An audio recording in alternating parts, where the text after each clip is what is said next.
So hello mga kalamat, magandang araw sa inyong lahat. So ngayon mga kalamat, meron kaming kunting salusalo. So nag-decide si Kapitan na mag-litson kami. So mag-roast tayo ng baboy, no? So na-prepare natin dito, tatayin ko na lang. So ito sa mga kalamat, ito sa inyo yung ating litson ngayong araw na to. So yan sa mga kalamat, tatayin ko na lang. Yan, yung ating lilitsunin. Yan siya. So, 22 kilos ito mga kalamat. Yung ating baboy na litsunin. So, yan siya, no?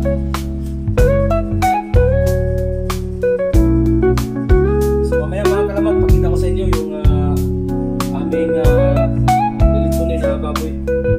Pagka isalan na to. So, ito sa mga kalamat, ako lang mismo ang nagtimpla para wala masyadong maraming ricados na ilalagay. So, simple lang kasi wala naman kaming tanglad o lemongrass. So, diskarte lang ito mga kalamat, kasarapan ng pagtimpla.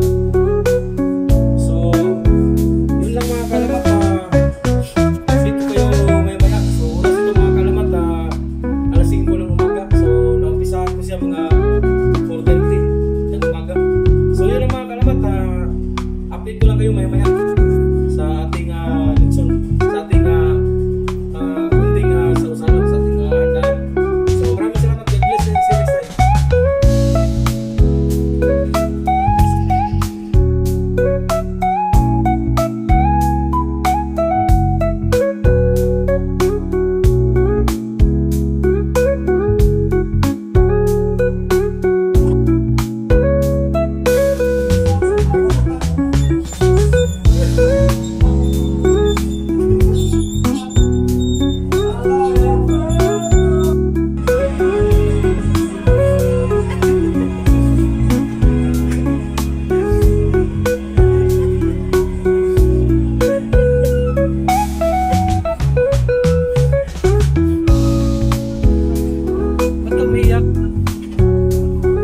Ba't ka umiyak?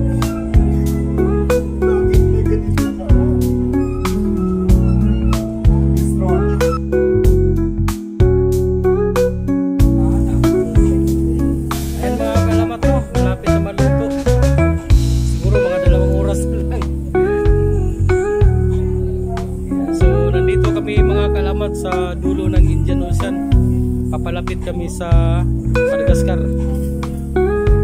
So ito yung aking mga kicker. Ayan yung taga Unas. Ito yung driver. Ito yung conductor, dispatcher.